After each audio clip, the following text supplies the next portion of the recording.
how can you counter the caro-kann defense? Or which best opening can I recommend to play against the caro-kann defense? Watch. After you play e4 and black plays pawn to c6, the best move that I always advise my intermediate level students to play is pawn to d4 on move number 2. Yes, there are so many things that you can do. For example, you can begin with knight f3, and after pawn to d5, you play knight c3. That's called the two knights attack. And I have a full video on this variation of the caro-kann, so I don't want to repeat content. You can also play d4, and then after pawn to d5, you go knight c3. But these may transpose to the Tata-core variation. But anyways, in this video, I just want to show you the simplest opening that you can ever rely on, even in a rated tournament game against any caro-kann player. You just go pawn to d4 on move 2, and after they play d5, you simply play pawn to e5, called the advanced variation of the caro-kann. And the move that you're going to see in this position is bishop f5.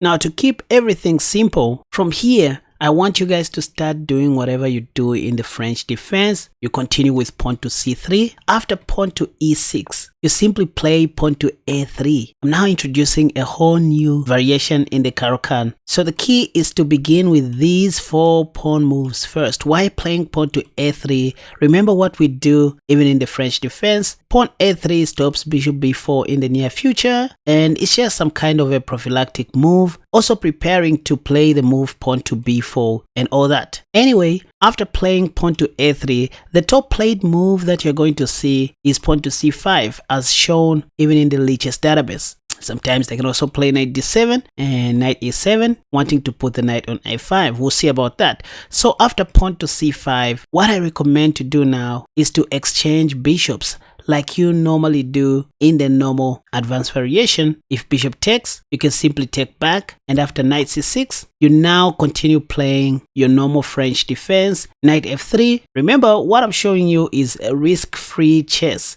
I'm not saying this is the best variation in the world. Nope, it's just a very safe and solid opening that you can trust even in some OTB rated tournaments. If queen b6 is played, you can simply castle short. And I'm sure by this time you now see the importance of playing pawn to a3. Because say if black takes and then you take back, they can't play knight b4 because of that pawn. And the way they develop their kingside pieces is as follows. They always begin with the king's knight, wanting to plant it on f5. But here you can just go knight f3 if you want, or pawn to b4. I like both, but again, if you want to be safe, go pawn to b4. This is okay. If a5, you always have pawn to b5. And if knight f5 is played, you can see that black has too many attackers and you only have 2 pieces defending the d4 pawn. So how about adding one more defender? Under normal circumstances, we want to play bishop e3 to defend our d4 pawn, or sometimes bishop b2. But in this position, I can play rook d1, just activating my rook, and they'll do something like bishop e7. Then just go knight c3. Where are your weaknesses? And here, wait a second.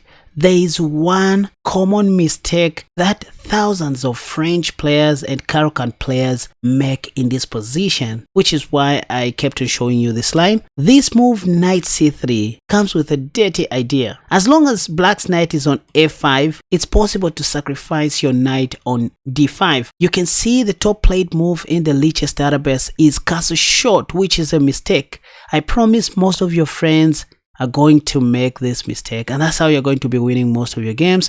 You just go ahead and sacrifice on d5, also attacking the queen. So after pawn takes, this is when you can take on f5, and black still can't take on d4 because you're defending that pawn twice as well. So in this position, it is safe to say you're just up a pawn, and that is all that matters when you're playing in rated tournaments. But before I proceed, what's wrong with your eyeballs? Can't you see the subscribe button, you guys? Simply move your elbow connected to your thumb that presses on the phone or on the laptop whatever. Subscribe to this channel if you want to see more exciting videos, and also support my partners, these guys, the Ask Chess GPT group that sponsored this video. It's just a YouTube channel that allows you to ask them questions directly to get video responses or video answers. If you have a chess related question, simply head over to the comment section. You will find the link that will direct you to the community chat where you can ask anything related to chess and expect to get video responses as soon as possible. Back to the initial position of the advanced variation caro-kann, where black plays bishop f5. Now wait, in the previous line I advised you to start with your pawn moves first as highlighted on the board, but if you are an advanced player, you can just continue normally like you do in the normal advanced variation. And after pawn to e6, what do? This is when you play bishop d3, right? It's not much of a stretch. At times you can begin with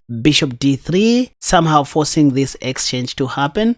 And after pawn to e6, that's when you go knight to f3, because you know that sooner or later you are still going to play c3 and pawn to a3, completing your secret pawn structure, which you understand well. For example, in this position, the top played move in the Lichess database is pawn to c5, after which you can simply play c3. The game is dead equal with no risks at all. After knight c6, it's up to you to cast a shot or complete your secret pawn formation with pawn to a3. At least if pawn takes, you're going to take back without worrying about knight b4. And remember, again, the other purpose of this move, pawn to a3, is to prepare for this other immediate b4 pawn push. Even before you cast a shot, that's fine. And then knight c3. You just want to dominate on the queen side. That's what you do in the French and in the caro-kann defense. At this point, black may still play queen b6, for example. And if you remember, this is where we cast a shot in the previous line. But just to show you the other idea involving b4, you can still go pawn to b4 in this position, forcing an exchange to happen. Yeah, they may play pawn to c4, but that will just be a sheer waste of time. Most of the times they will take, after which you're expected to take. And next you want to play bishop b2 or bishop e3, depending on your test. And they will always play knight ge7, by the way, intending to put their knight on f5, triple attacking your things. Now you don't have to worry, because after knight f5, you always have bishop e3, just like I said. So you can go knight c3, and after this, now you go bishop e3. The other way you can neutralize this attack in the French defense or in the caro-kann is by playing knight a4.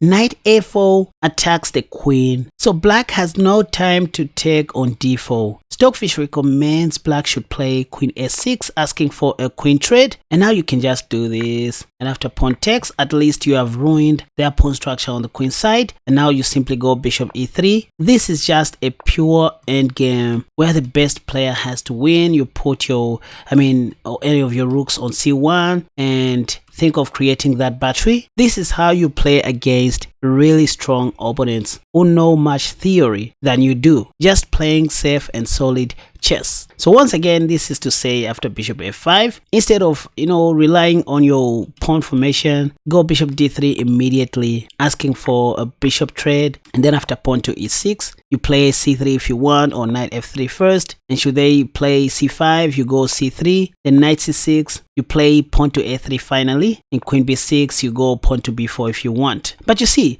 there is this other idea where black plays pawn to f6 in the French or in this particular position. For example, after you cast a shot, how do you handle this, or how can you handle this? As per rule of thumb, you always have to take on f6. That's what you do to release tension. So you do this, and they are probably going to take back with their knight, after which you can go rook e1. So you start putting more pressure on the e6 pawn immediately. After queen d7, here you can even play something like queen e2, because it kind of forces them to lose their right to castle or to start playing passive chess. For example, if king e7, you have knight g5 and all that. If knight d8 in an effort to defend this, you can just go knight e5, buying more time. Say queen c7, now you go bishop g5, you just want to ruin their position. Bishop e7, you go bishop takes, queen h5 is a 1-0 move due to pawn to g6. Remember that the dark squared bishop is indirectly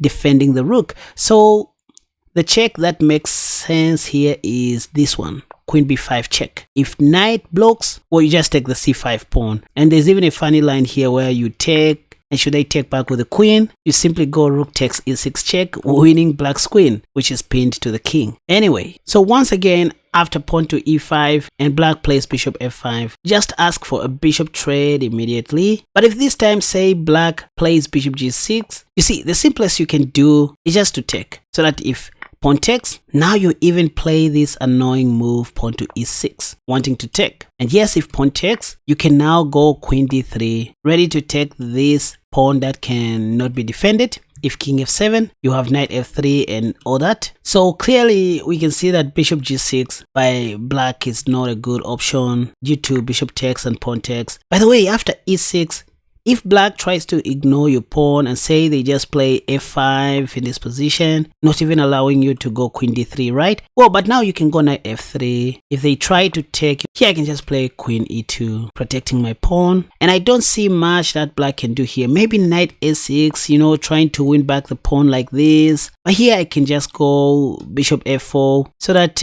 if knight c7 is played, I just take that knight if I want.